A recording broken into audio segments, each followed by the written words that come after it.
आमची अडचण काय झाली माहितीये का, उठल्या उठल्या आम्ही पाहिला मोबाईल, जणू काय सीएम आहे का डीसीएम आहे. नाही, रात्री काय झालंय महाराष्ट्रात कळलं पाहिजे.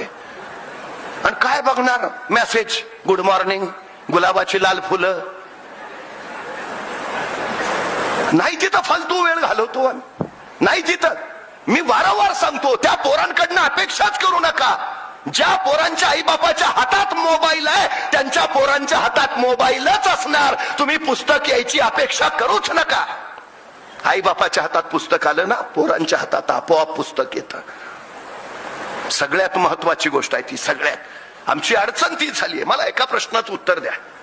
ऑडी, मर्सिडीज, रेंज रोवर या गाड्यांच्या जाहिराती तुम्ही कधी टीव्हीवर बघितल्यात का? नाही. मोबाईलवर स्क्रोलिंग करताना कधी ऑडीची जाहिरात तुम्हाला दिसलीये का? नाही. का नसतात माहिती आहे? टीव्ही बघत फालतू वेळ घालवणारे ऑडी घ्यायच्या पात्रतेचेच नसतात हे त्या कंपनीला माहिती आहे.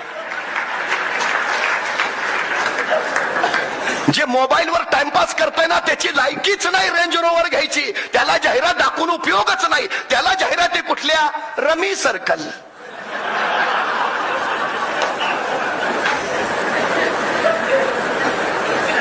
कोण आहोत आपण?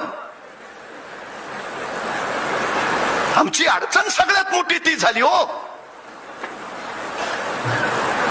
अहो, काही दिवसांनी शहरामध्ये मोबाईल डिटॉक्स सेंटर उभा करावे लागणार आहेत. पूर्वी लोक मागणी करायचे, आमच्या प्रभागात एखादी बाग हवी आहे. काही दिवसांनी शेट्टी साहेब लोक मागणी करतील, आमच्या प्रभागात मोबाईल डिटॉक्स सेंटर पाहिजे. मोबाईल डिटॉक्स सेंटर याचा अर्थ ज्या भागात मोबाईलला रेंज येत नाही अशी जागा. आणखी 5 वर्षांनी डोकं म्हणतील नाही, जरा मानसिक शांतता पाहिजे. जिथं मोबाईलला रेंज नाही तिथं जातो. काळ जवळ आहे, तो लांब नाही. आमच्या क्षमता मारून टाकल्यात, कौशल्य मारून टाकले या सगळ्या गोष्टींनी. मी परवा एका मुलाला सहज विचारलं, का रे 100 मीटर पळशील का? ते 2 मिनिटं माझ्याकडेच बघत बसलं. अरे म्हटलं 100 मीटर पळशील का? मग त्याने हळूच विचारलं, 100 मीटर म्हणजे किती?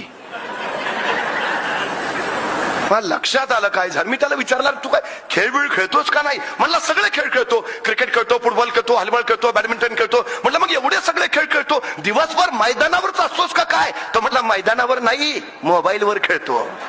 म्हटलं मग बरोबर आहे, तुला 100 मीटर काढणारच नाही.